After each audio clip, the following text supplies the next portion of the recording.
Okay, so as I said, my name is Dereck Stonefish. I'm the training coordinator at the Native American Training Institute. And today we're going to talk about indigenous cultural capacity. And formally, a lot of people you'll hear it approached as competency. But the problem with that word is you'll never be fully competent. There's no way. And I say that from experience because I myself am not fully competent in every tribe. And we'll get into that, why that is a little bit more. A little bit about myself. I am, I have Albert dissertation and dual PhDs from NDSU, one in STEM education and one in zoology. My undergraduate work is mostly in the hard sciences and environmental science. And so it leads you to ask the question, why am I standing up here then?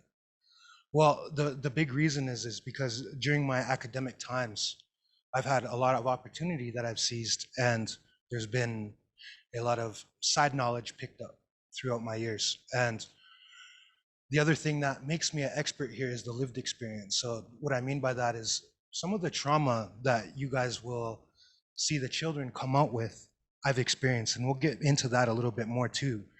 And the reason I say that is because, you know, a lot of the behavior you'll see, a lot of the issues you see in Indian country are trauma connected. And it's not anything that's inflicted now. It can be really old. And again, we'll get into that as we go. But for myself, you know, I grew up in a city community. I've had ties to the reservations, and I've been in North Dakota. I wasn't born here, but I've been in North Dakota for 20 years now. And so I was lucky enough. I started off like everyone else. I was an undergraduate, and I was working at Sitting Bull College at the time. And I don't know why, but in my first year of undergraduate, we decided to be a foster home. And while we did that, there was three of us, three adults in the home, was my wife at the time and my mother-in-law and myself. And we had decided to open up a home for 4 children. And so we figured we could take that on. Well, what happened was the first year, one of our placements was a 2-day-old baby. The mother, the birth mother, was placed into custody because she wouldn't quit drinking. And from custody, she was taken when she gave birth to the hospital. She gave birth. When they were ready to leave and discharge baby and her, they took baby and took her back to jail. So, you know, these issues all look different, and the children can come in differently. But that little baby that was 2 days old that came to us, we ended up adopting him.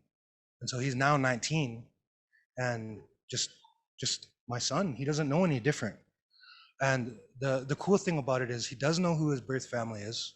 We've explained that. We've explained the condition, and you know he gets it. And but he also, luckily, he has parents that understand trauma, and we've been able to explain that part to him too.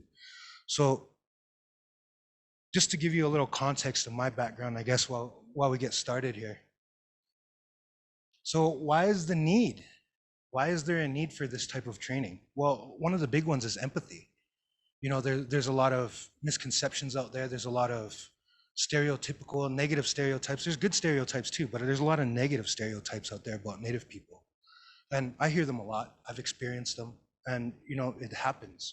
But this is why the bigger need is there, to understand and drive that empathy home. You know, understand where these children might be coming from. Like I said earlier, capacity, not competency. The knowledge of behavior and trauma-informed practice is huge. If you are trauma-informed, you can serve better. So if that is the children and maybe knowing some of their life history, that could really, really help you to pick apart some of these behaviors. The importance of where we were pre-contact, where we are now, and where we need to go. They're big issues, and they all have a historical value to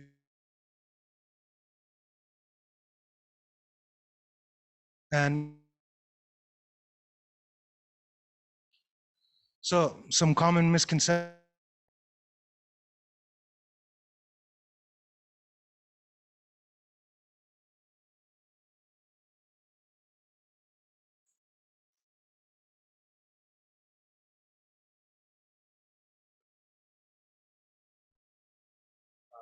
couple.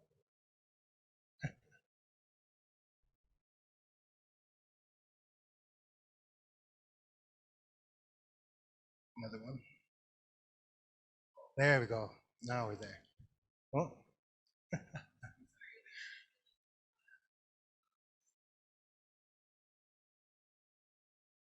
right there. Okay, so some common misconceptions to break down right away. Free money doesn't exist. And if you know a native who's getting free money, please tell me because I'd like to know where they're getting that from. I don't get anything, and everybody I know gets nothing. Yes, there are some tribes that are rich. They have a lot of money, and there's only really two ways to deliver that right now. One is through their casinos. The other is through oil.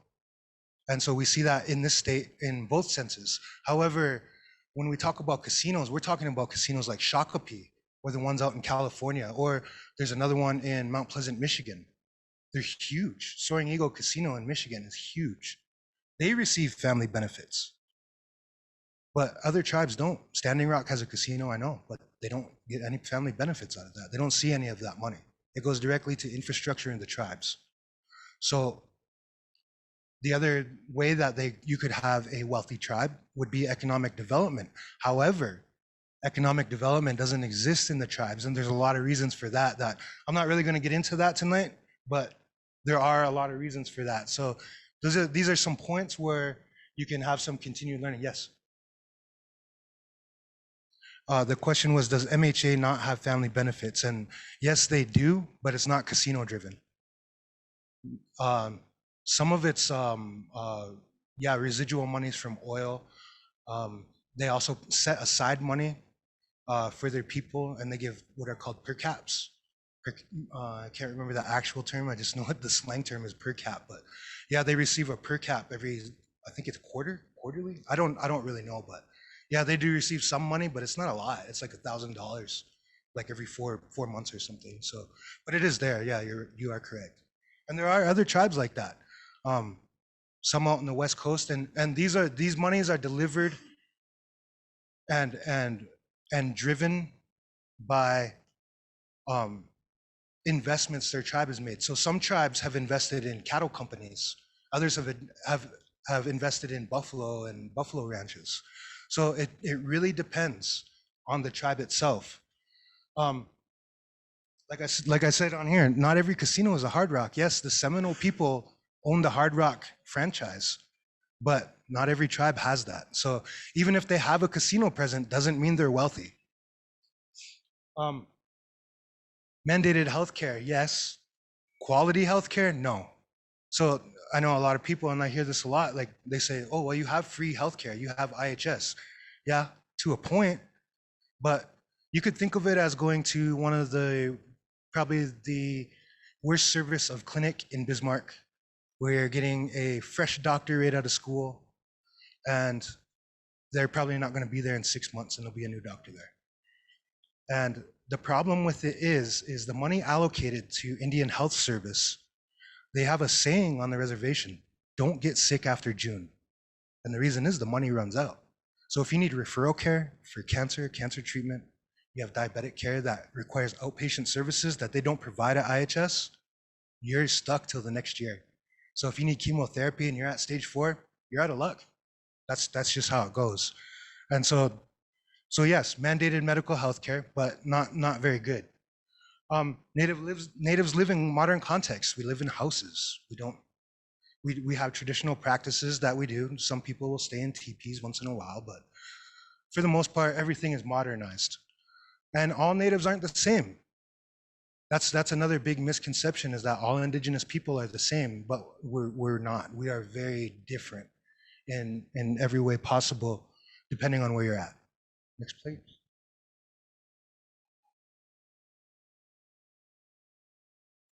Okay. So this is Maria Maria Tallbear, or Tall Chief. I couldn't remember the name. You know, the funniest part, you could go ahead and advance a couple there. The funny thing about this is Does anybody know who that is, first of all? So her birthday was January 24th, 1925. She is America's first prima ballerina. And nobody knows that. That's one thing nobody knows. Yeah. Do you have a question? Huh?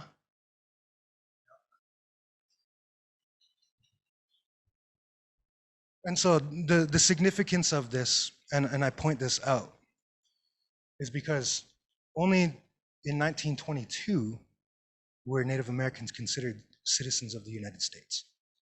Up until that point, we were second-class citizens. They didn't recognize us as citizens. So voting rights, even though we came in at 1922, when she was just 3 years old, we were citizens, we still didn't have voting rights, and we didn't have a lot of rights. So go ahead, next one. She was born in Osage, Oklahoma, in case anybody wants to read into her anymore. And again, like they said at the beginning, this is very informal. You know, I'm gonna throw some things at you. Some of these things that we're gonna get into after this it could be a little tough to hear, and that's okay.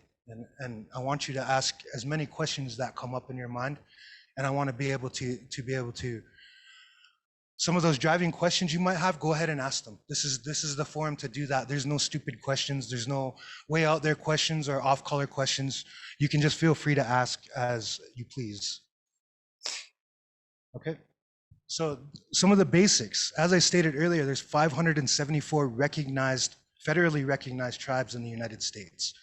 There are approximately another 20 that are state recognized and not federally recognized. Of those, every single tribe is different. So there's a blanket word for the word Sioux.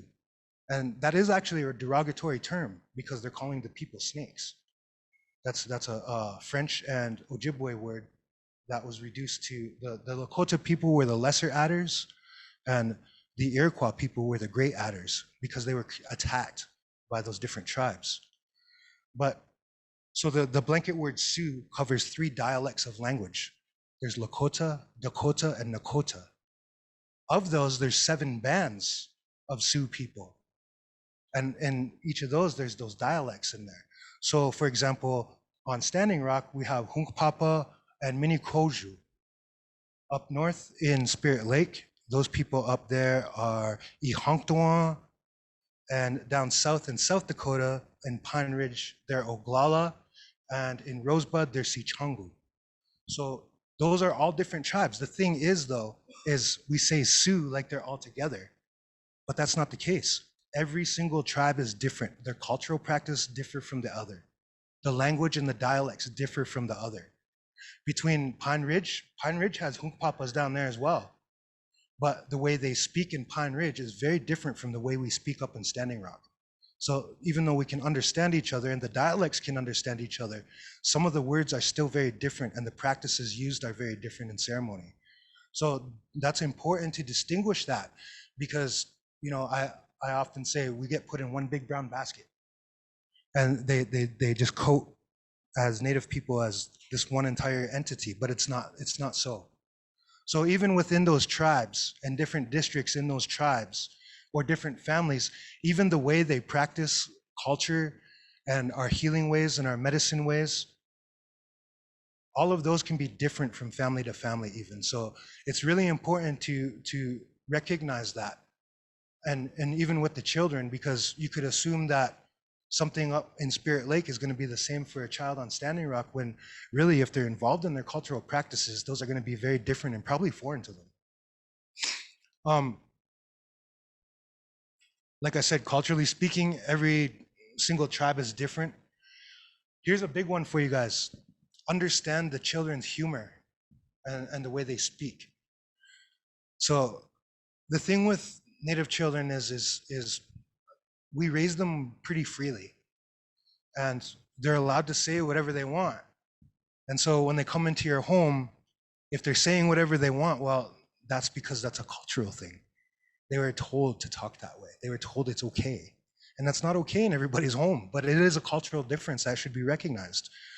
And they will joke a lot. They will clown around a lot. And that is cultural as well. We often, if you see a group of natives somewhere, you're probably gonna hear them laughing at some point. And this isn't just in serious moments or just in times of good times. I mean, you can go to a Native funeral and hear the laughter, a lot of laughter. And that's because, life is celebrated. Things are different culturally that way, that we'll find the humor in about anything. It could be the worst situation and things are falling apart, the world's coming down, we'll find a joke, we'll find something to laugh about. So those are important contexts to understanding, and cues and behaviors in the children can be very different. Their social cues can sometimes be off even, and those could also be trauma connected. Okay. So looking at contrasts for Indigenous people. So we look at these pictures here, and these are our pre-contact examples. So right here, this is Sitting Bull, and on the other side over here, we have just a painting and a rendition of what life might have looked like pre-contact. The next one, please. These are the conditions in some areas now, and automatically there's some thought behind this. So what are some things you guys might think? And you can answer on the chat too. When initially seeing that, what are your initial thoughts? Dirty, okay? Not proud of where they live. They don't respect their property. Okay, good. I like those. So here's the thing. Resources are a big issue on the reservation. And this is some of the living conditions depending on where you go. Not everywhere, not everywhere. But the thing is, what you see and what I see are very different. You see an unkept yard and a lot of trash out there and stuff. I don't know how that happened, but if you've ever been to the reservation, there's a lot of dogs. And they don't have owners, and they will do that to your yard. It doesn't matter how you try and keep it. They'll bring a bag in your yard. They'll find one. I don't know where they get it sometimes, but they do. The cars, you see a rundown, broken down car there. I see money. I see helping my family member out who has that same exact car and needs a part off there. Go ahead and pull that part off if you need it. And I often tell jokes about this because legitly, that car right there, somebody could be aspiring to make that car put on the road again. And that's their legit dream. And you never know, you could see that car out running around town. It's hard to say, but those are some of the contrasts of that. What you see and what I see can be very different. Okay, next slide, please. So residential schools, I don't know if anybody in here is familiar with residential schools, but there's been a lot of talk in the news about it because they've been finding mass graves of children. So this is a picture, 2 pictures taken 3 months apart when that child was taken. So if you're not familiar with how that process worked, I'll tell you a story of my grandma. When my grandma was a small child, she lived with her mother, she lived at home. They went to church 3 times a week. They walked to the stores, and they only spoke English outside the home. They spoke Ojibwe within the home, but never outside, never even outside of the house around their property. Never. It was only inside the home. One of the big things with that was, and the reason my great-grandmother did that and had her going to church with her, had her learning the Bible and have her learning English and speaking English well, was to prepare her for this. Because they knew that there was going to be an Indian agent coming to collect my grandma when she turned 5. So the day after her 5th birthday, the Indian agent showed up at the house and took her away. And that's where she stayed till she was 16. And she never went home. She never seen her mother again after that. That was just the end of it. And so what happened in 1938 or 1838, my apology, in Canada, they started the first residential school. So the model of this and the motto of residential schools was to kill the Indian and save the man.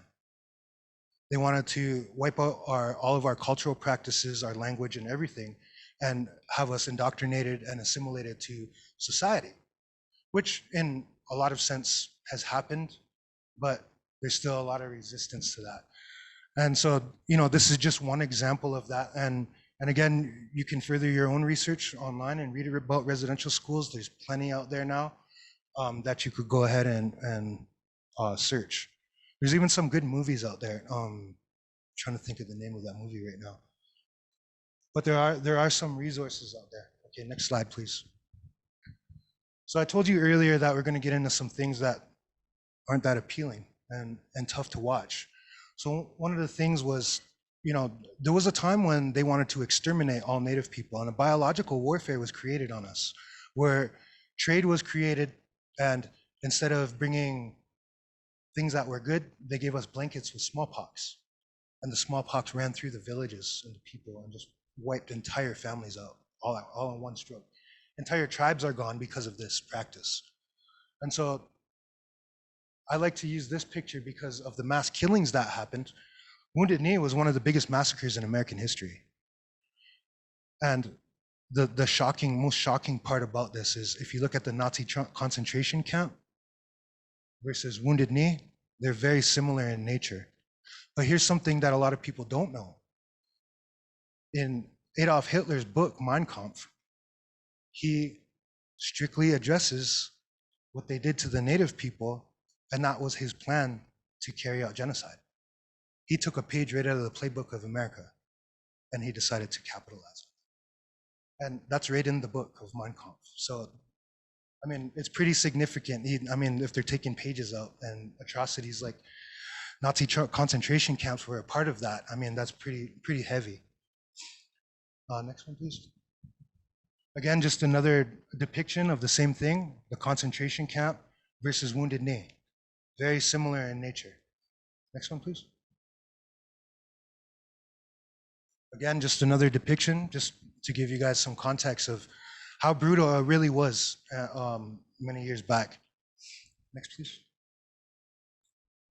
So what was experienced was an absolute loss of everything. Culture was gone, identity was gone, language was gone, and there's very few fluent speakers of any of the languages anymore. It's dying.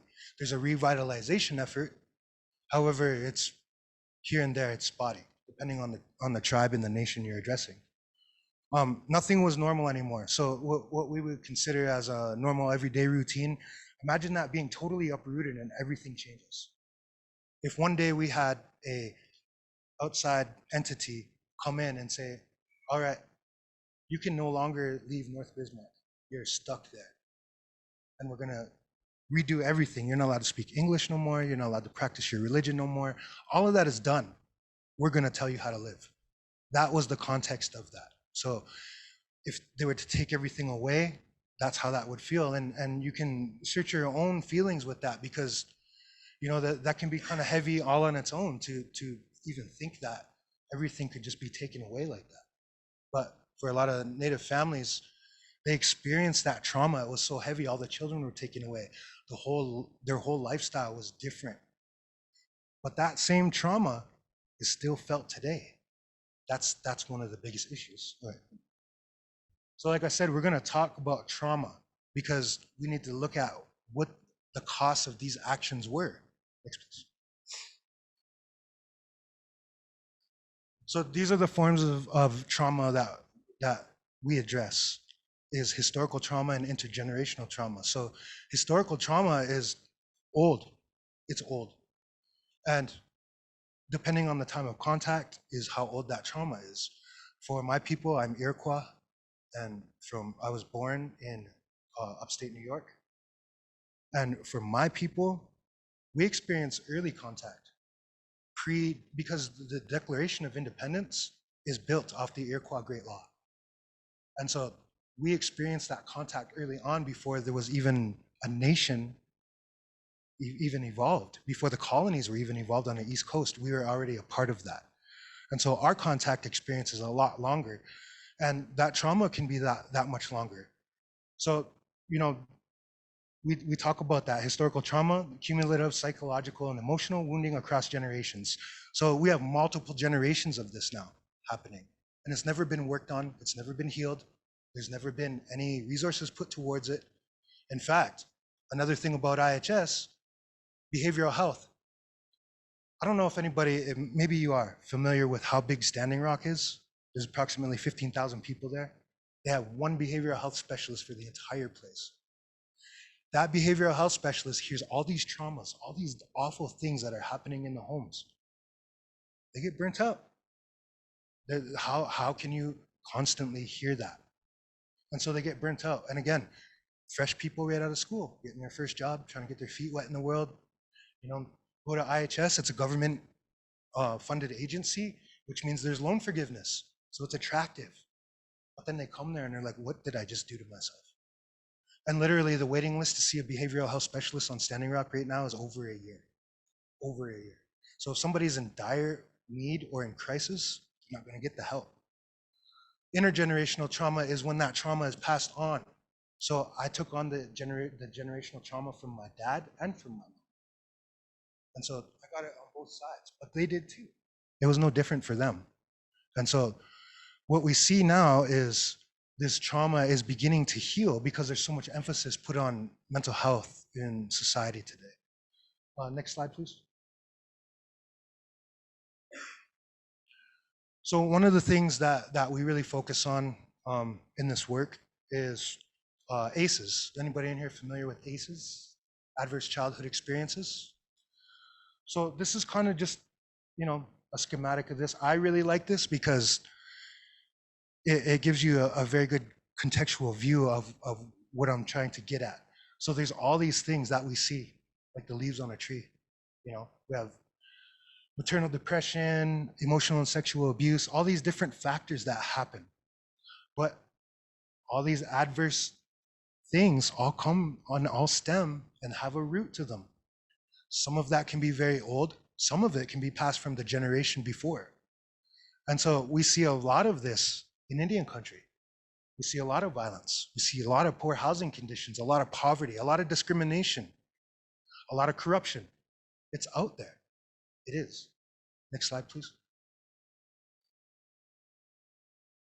So this is just a typical ACE. So what ACEs are experiences you have as a child.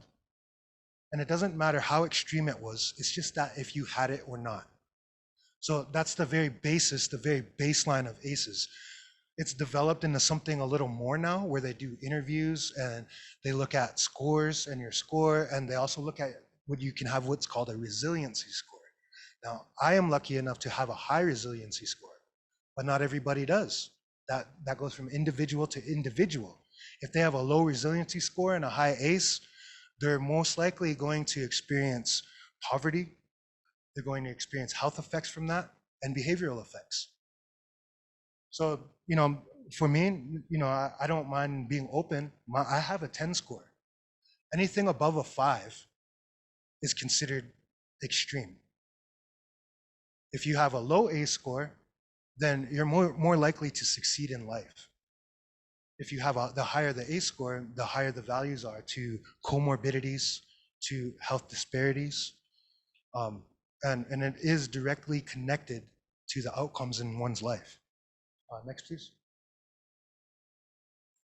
So again, just another graphic for you.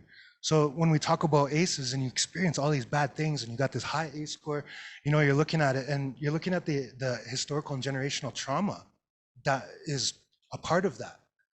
Because they find with ACEs that is a passed on trauma, passed down. It happened to the individual and they pass it on. Social conditions sometimes are not so good. Disrupted neurodevelopment, sometimes from trauma brain we call it, that they have cognitive abilities. They're not understanding things all the way.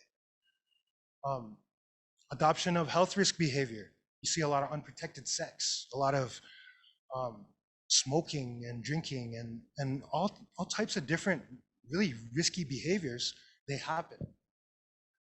Disease, disability, social problems, we see all of those. We know they're connected to Indian country, but it has a lot to do. And again, it's all trauma related. It's old. And early death is a big one. So up until, I believe it was 2018, unintentional injury for Native American men was the leading cause of death. And that's because if you're suffering from trauma and it's unhealed, well, it's easy to make mistakes. Next, please. This is good. Okay. No, that's fine. So this is just a quick one again. So we're talking about the children here. And the important thing to understand is when that trauma is passed, it can be coded right on the DNA. They're already trauma exposed before they're even born. But what happens is if you have two trauma inflicted parents, well, they're probably inflicting trauma on each other, or they're in toxic cycles.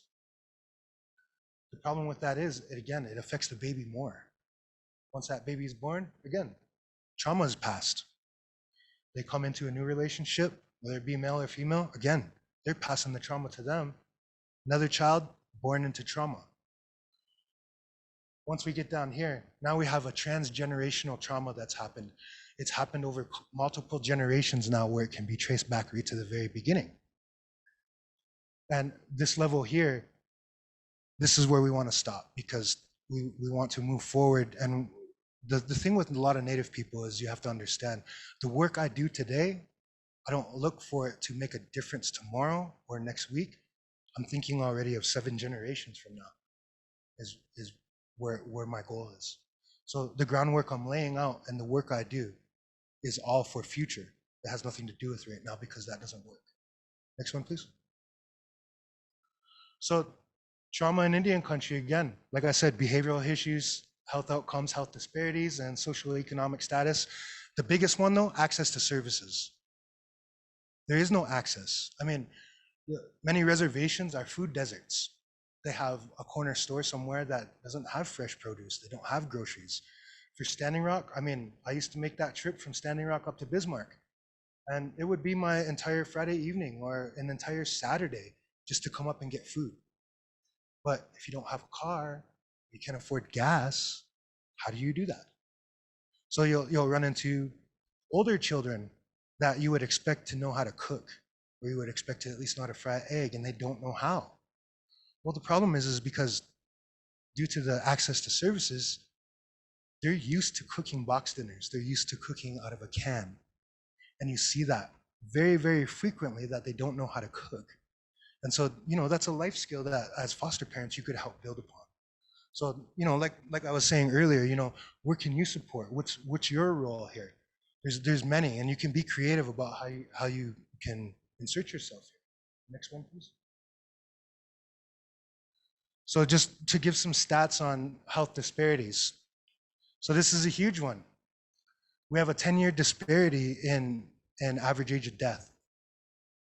Native men die 10 years earlier. Native women, almost 10, 8.5. That's on average though. And those numbers haven't changed. These stats are a little bit old. Probably about 5 or 6 years old because the statistics are actually hard to get. In North Dakota itself, almost over 20 years, a 20-year disparity. So the average age of Indian men in North Dakota, 55 years for the entire population. Next, please. So I talked about the allocation of money to IHS. So what this graphic is showing you is the amount of money put towards people as an individual. So these numbers are per individual. So citizens of the United States, you guys look at about, on average, $9,200 a year. Federal prisons, $6,700 a year per prisoner. Mind you, federal prisoners, IHS, $4,200. $2,000 less is allocated for Native people than a federal prisoner. So we'd actually get better healthcare if we left the res and went to federal prison. So that's a huge disparity, and a lot of times you won't see health prioritized, but that's because it can't be. Next one, please. So for North Dakota, yeah. So we look at suicide rates. Suicide is just mind-boggling sometimes, and depending on the reservation you go to, it's worse than others, but it's still there and present in every single tribe. And they go through bouts of it. Sometimes these children get into suicide pacts. It's happened on Standing Rock. We had a crisis there in 2005-ish area, and these kids were just offing themselves. I was at a funeral every other week, it seemed like, and I was burying all these young people. It was blowing my mind. But these are the numbers. The numbers are there. North Dakota already has a high suicide rate as it is, but we're still doubling it, over doubling it on the reservations. Next, please. Alcohol-related death rates. So we all know, I mean, it's a stereotype that all Native people are drunks. I know that, I'm aware of that. However, me, myself, I don't drink at all. And that's becoming more and more common because we see the destruction alcohol has had on our families, and we're not going to be a part of it. There's many like myself that have just refused to have alcohol anywhere near them anymore. And now that's the same for me. I grew up in alcoholic households. I was not going to raise my son that way, and I was not going to live that way. So I quit. I don't drink. I was an alcoholic at 16 years old. I was a drug addict at 17. And I put it all down because I started recognizing something. And when I got into college, that's when I really started learning things. But looking at that, I mean, this is the IHS total for all IHSs across the nation. This is Aberdeen area though. This is our local area. And it's much, much higher in our local area. Aberdeen area consists of South Dakota, North Dakota, Montana, Wyoming. Yeah, those four. So those 4 states, that's where that's represented. Next, please. Again, 2.5 times many American Indians live below the poverty level. And that's because that economic development, like I stated earlier, isn't there on the reservations. So where are they going to work? Come to Bismarck? Well, that's going to be tough if you don't have a car. Or come to Bismarck, that's going to be tough if you don't have gas money. You know, so I mean, there's a lot of reasons for a lot of these things. It's just they all kind of compile. Next one, please. And so one of the biggest things of this is to understand that it's trauma related and trauma connected. These are old problems that have a new face. We see them in the children, we see them in adults. And so, you know, what do you do with that? Well, these are some of the things that can help. Questioning why on certain things is a big deal. I mean, if nobody's working towards it, or we don't have allies and people to help us to make noise about it, who's going to fix it? I don't know. Understanding can evoke empathy. Have some empathy with the children. If they're acting out, I mean, you know, I'm not going to knock anybody's child rearing or parenting in any kind of way. I just want to bring to light and make sure that it is aware that these children have experienced this trauma, even the little bitty ones. They've already seen a lot of this stuff. Some of the little ones already have a 10 score for ACEs. And that's what has to be kind of thought about when approaching the children. Drive creative solutions. You feel the kid needs some behavioral health needs, talk to the caseworker. See if you can't do something about that. Maybe that could start them off on breaking their cycle in their family, breaking those generational curses. I don't know.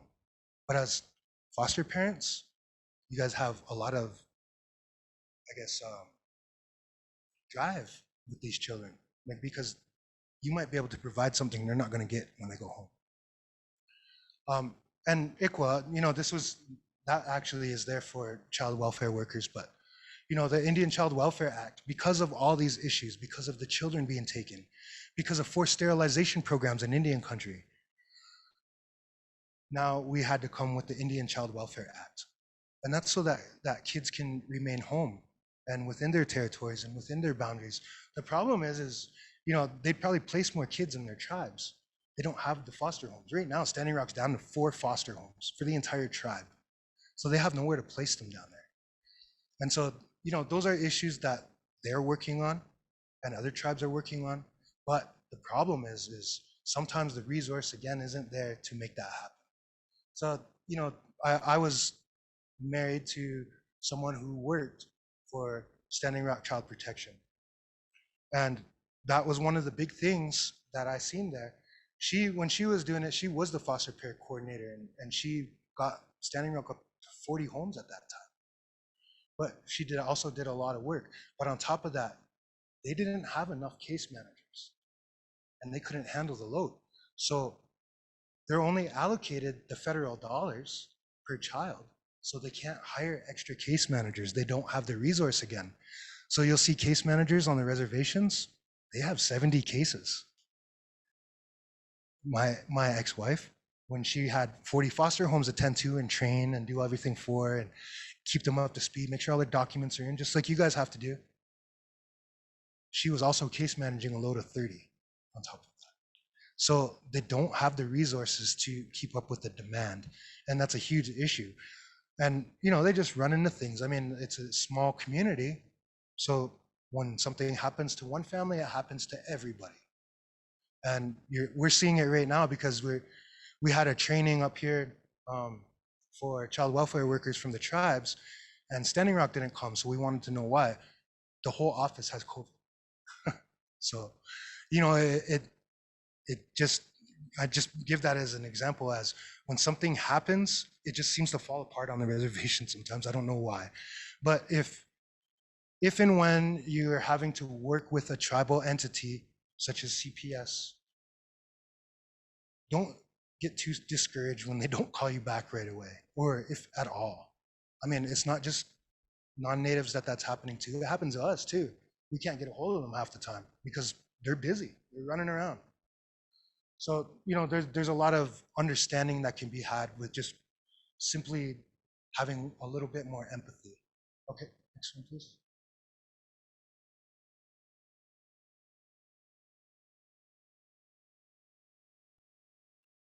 Okay, so come to some questions. Again, any questions, discussion? Yeah.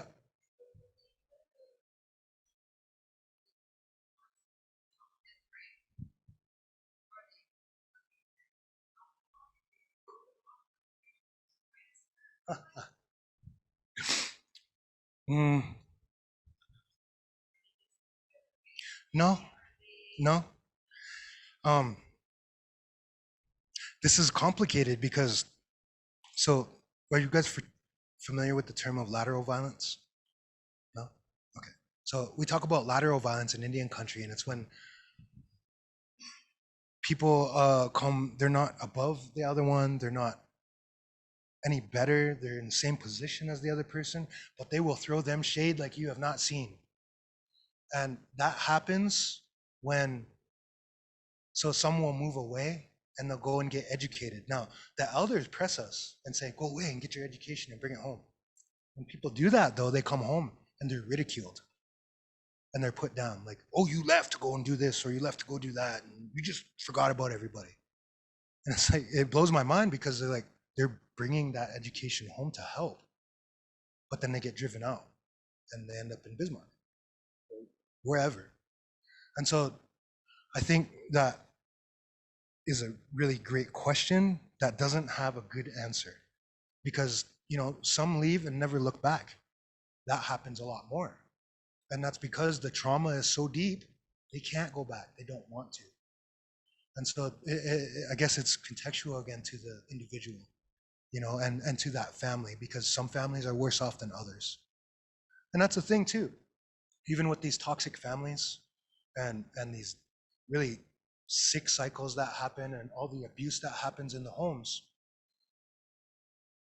The one thing is, though, is they're still family at the end of the day. And it's amazing to me because you'll see them fighting and bickering and carrying on and, just some of the craziest things you could think of. But watch an elder of that family pass away and watch how quickly they all come together and watch how quickly they come back to being a family unit and making things happen. It's like that, it's instant. But they'll go right back to being the way they were before. So, I mean, it's still there. They carry a lot of pride in family. It's just all this trauma, they don't know how to hold it properly. And that's the big driver. And I guess the biggest takeaway message here, is understanding where it comes from sometimes helps when having to address the issue of the child that's brought that issue in your home. I mean, I've had multiple Native foster children, and I get it. I really do. Because we've had children in our home that really needed a therapeutic home. They didn't need to be in our home, but they didn't have no choice. There was no therapeutic homes open. So we became the therapeutic home. And we weren't equipped for that. We just weren't, not at that time. We are now, but at that time, my wife and I at the time were not equipped to deal with that. And so a lot of times there was a lot of frustration and a lot of why? And it took us a long time to really realize this as well, that a lot of this is just trauma being outwardly displayed, and it's old and it's annoying. So being a little bit more gentle with the children, not overstimulating them, because overstimulation can really trigger trauma. It can really trigger a lot of PTSD, because some of these children have that too. They have PTSD and complex trauma. And there's a lot of behavioral health specialists who won't even touch it. They won't. They'll say, no, that's too much. I've had that happen to me. I had a behavioral health specialist. After our first meeting, she said, I am not equipped to handle you. I'm not equipped to deal with you. Your trauma is very, very complex, but I'm going to give you a referral. So that was good in that moment. But at the same time, I was pretty down because she didn't want to see me. But she just knew that she wasn't equipped for that. And that's not, you're not supposed to be a behavioral health specialist to the child. However, you could have some empathy and just kind of think, man, what is this poor kid seeing? What has this poor kid already had to deal with in life? Any other questions? Any discussions? So one of the things that I wanted to bring up though is in time, this is going to come pretty quickly, hopefully within the month. We are developing some resources at the Training Institute for all of you. So there's always been this question of culture. How do we add culture in for the children? How do we don't even know you guys don't even know what to look for. And I hear that all the time. It's not anything, I'm not singling anyone out. This is common. So what we're doing is building those resources for you. And we'll have them up on NATI's website. We'll probably follow us on Facebook because we'll probably put the announcements out there. We have child welfare conference coming up at ICWA conference that you're welcome to attend. We have that up online for registration if you'd like to register and attend that. I believe you can get CEUs for your foster parent stuff.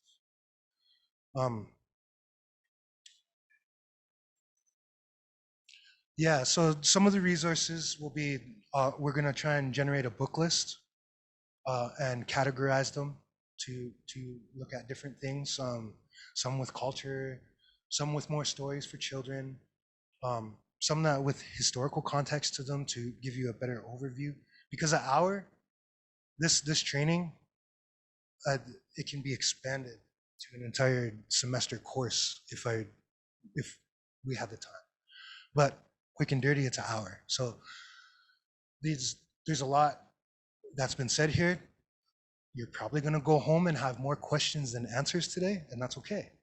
Because the next time I come back, you can bring those good questions with you and I'll be able to help you with them.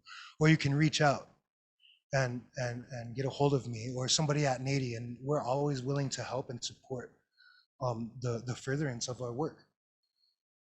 So some of those other resources, I'm gonna create some Spotify playlists and they'll be tagged properly so you'll be able to find them easy. And those will have there's a ton of native music on Spotify. YouTube is also another free resource that we're planning to build some playlists with. So it'll have some movies, there'll be some powwow for the kids to watch, some things like all different types of things like that, and some cultural pieces that we're gonna try and put in there. And like I said, any of the things we've talked about, that I've talked about tonight, you can go ahead and go and search online. There's 10 years ago, even 5 years ago, a lot of this information was not readily available like it is now. In the last 5 years, there's been a push by scholars to get this information out and put it out and get it available to people. So a lot of these terms you can go ahead and search and you're gonna find more and more on it. And there's gonna be more and more in the future. I don't see it going anywhere now. Anyone else? Yep.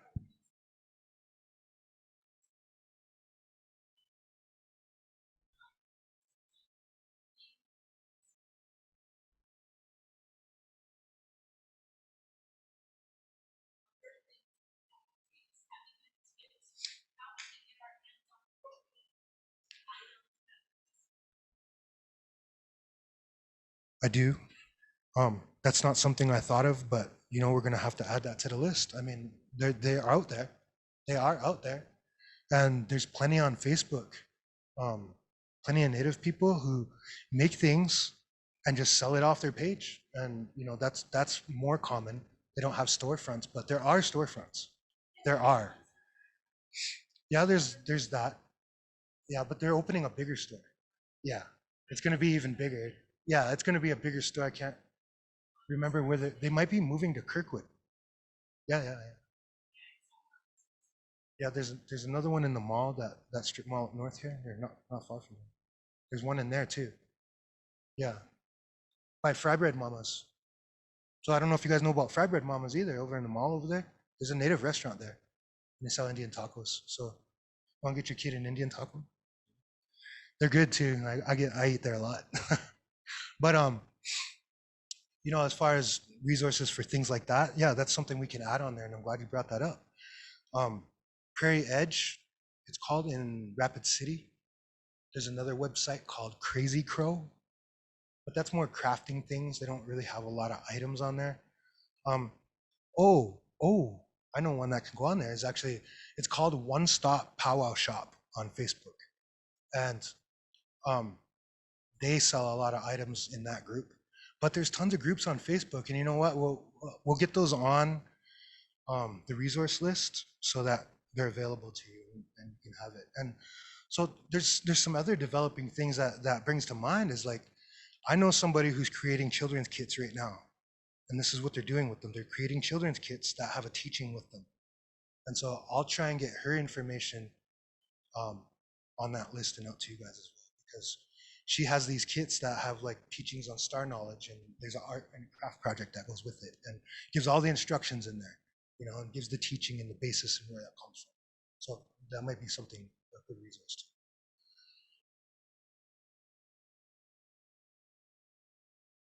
Yep, that's another good one. They have a lot of stuff. And powwows.com, they do a lot of lives on Facebook. So they'll actually go to a powwow and broadcast live. So that's another good one if you guys want to check that out. They're also on Facebook, and they have a web page, or a web page itself, powwows.com. But that's another good resource because they list all the powwows by state. So even if you're traveling out of state, you're going to Minnesota, you probably be able to find a powwow on there if you're in the summertime, because they do happen in summer. And that's another thing that I'll just point out real quick is powwows in North Dakota mostly all run concurrent and on the same weekend every single year. United Tribes will always be the same time. Fort Yates powwow will always be the same time. Little Shell powwow up north will always be the same time. First weekend in August is Little Shell powwow and MHA. That's a good one to go to. There's a lot of people that go there. So, those resources though, we're going to put those out there, and we're going to put the dates and locations of the powwows in state on there for you. And so it'll just be a real nice document that's all on there. There'll be light hyperlinks on it. All those things will be out there, and we're going to try and get a nice comprehensive resource together for everybody. You guys can pass that around to other foster parents.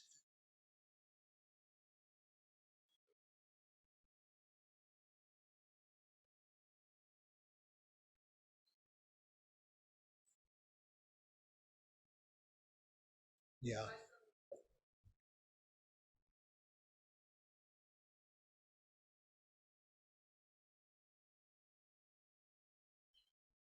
I'll have to bring that up. Um, Sacred Pipe and Native Ink are two resources in town. They do a lot more of community service work. We're mostly involved in training aspect, and we don't really do a lot of programming where I am, but we do partner with these other entities. So Sacred Pipe is located in Mandan, and Native Ink is in Bismarck, and they have a lot that goes on. I know they just did some Christmas stuff and a few things. So. But again, I don't know what their age ranges are. I'm not too heavily involved, but yeah, for the older kids, right? Right, right. But culturally speaking, I think it's just one of those things because when I think about it, and I even think about ceremony, the little kids are just running wild.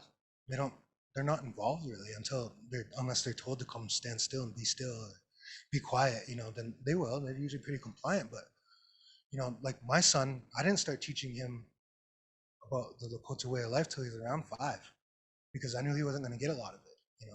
And maybe that's a cultural thing. I don't know. I've never really looked at that, but it's something. it's a good point that I'll have to bring up with probably Cheryl and the other entities. And stuff.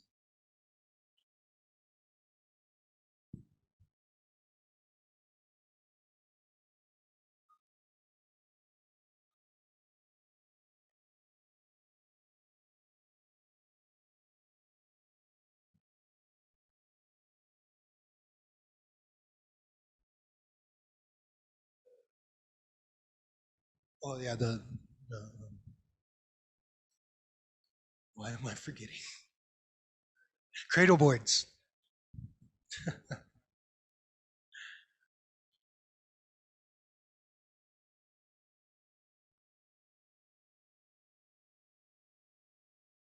or swaddling. No.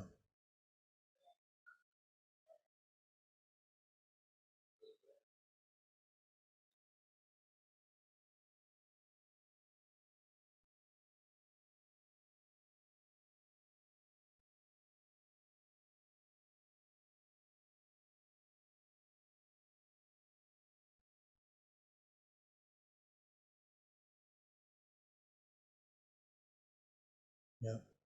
And you'll hear that from a lot of older people. Like when they removed them to residential school, there was a Indian Relocation Act, it was called.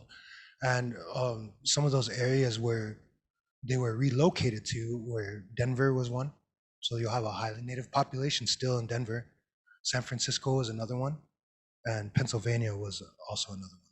And so, like, my ex-wife's mother was actually relocated. She was born on Standing Rock, was on Standing Rock till she was 6, taken to residential school, and then relocated to Pennsylvania. I mean, how's she supposed to come home? You know, and she just didn't. She didn't until she was probably in her 50s. Then she finally came home. But that it's just that's part of it. And like I said, there's so much here. I mean, I could get into culture really heavy with you, but that's going to take hours. I could get into some of these issues and we could probably sit and discuss topics all night. And like I said, you're probably going to end up in the next week or so with questions and saying, I should have asked that. Well, feel free. Feel free. If you go to the next slide, feel free. And I'm going to put this up here and my contact information. If you want to, go ahead, take a picture of that, and feel free to reach out as needed, or even just with questions. Um, feel free to pass the information to other entities that might value this. We're always open to coming out into the community and passing this information along, because we want to teach as much as we want to help the children, and we want everybody to be a part of this.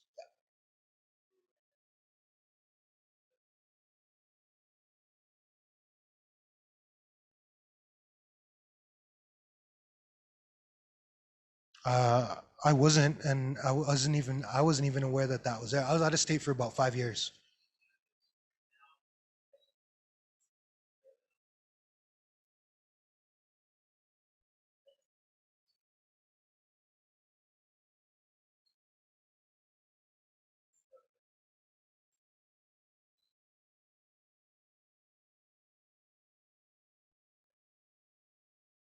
Mm,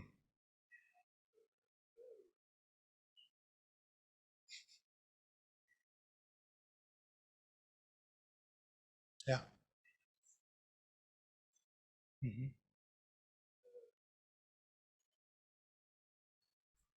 Right. Yeah.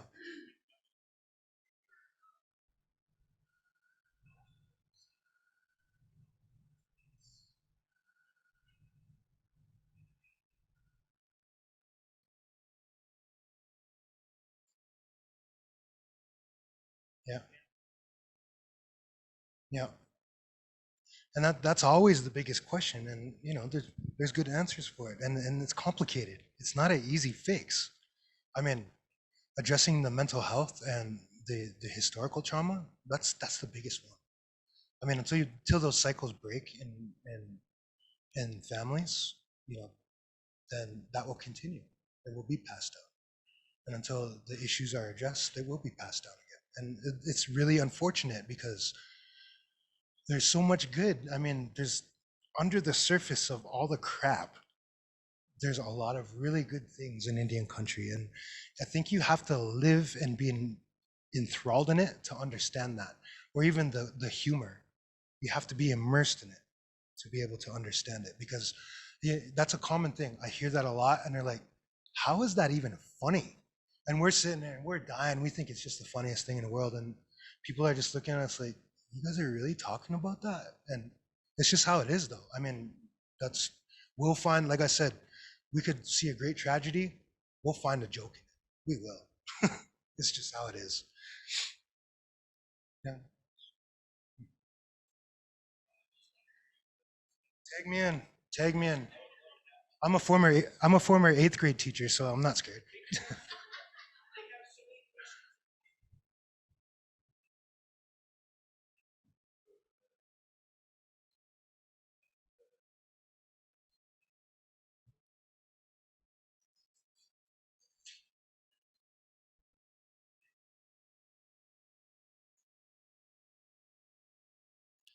Yeah, yeah, and that's the biggest thing. If there's curiosity, I'd like to help that, and so feel free to reach out. We can figure something out. Not a problem. Anyone else? Well, I know some of the information is a little tough, and some of it's hard to hear, but it is the truth, and it is out there, and we're still dealing with it. And so the main takeaway here: be a little patient with the children. Get creative on how to address it, because they want to be okay too. They do. And thank you guys for having me here tonight, and thank you for what you do for the families and the children. It's really appreciated, and well, probably see you all again, I'm thinking. Okay.